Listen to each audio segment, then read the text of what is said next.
Hi అండి. ఈరోజు ఆగాకరకాయలు రొయ్యలు కూర చేస్తున్నానండి. ముందుగా ప్యాన్ పెట్టి ఆయిల్ వేసుకోవాలండి. ఆయిల్ కాగాక కొద్దిగా ఆవాలు జీలకర్ర వేయాలండి. కొద్దిగా వేగాక అందులో రొయ్యలు వేసి వేయించాలండి. కొద్దిగా పసుపు, కొద్దిగా ఉప్పు రొయ్యలకు సరిపడా వేసి వేయించాలి. కొద్దిగా రంగు మారిన తర్వాత రొయ్యల్ని వేరే ప్లేట్లోకి తీసుకోవాలండి.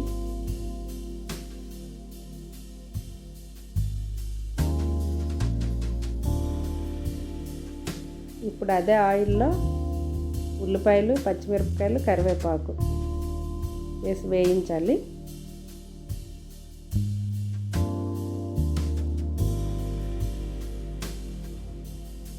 బాగా వేగాక ఆగాకరకాయల ముక్కలు వేయాలండి.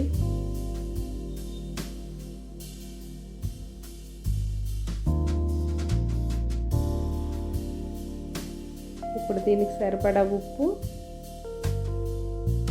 కొద్దిగా పసుపు,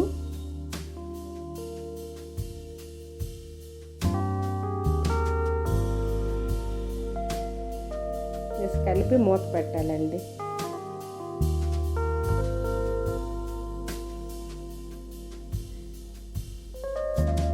ఇందులో అల్లం వెల్లుల్లి పేస్ట్ వేయాలి.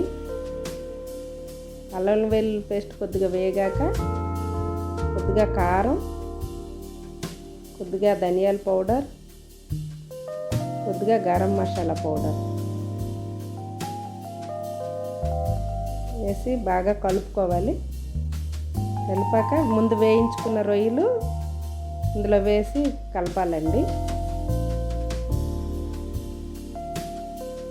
10 నుంచి 15 నిమిషాలు మూత పెట్టి ఉంచి కూర రెడీ అయిపోయిందండి.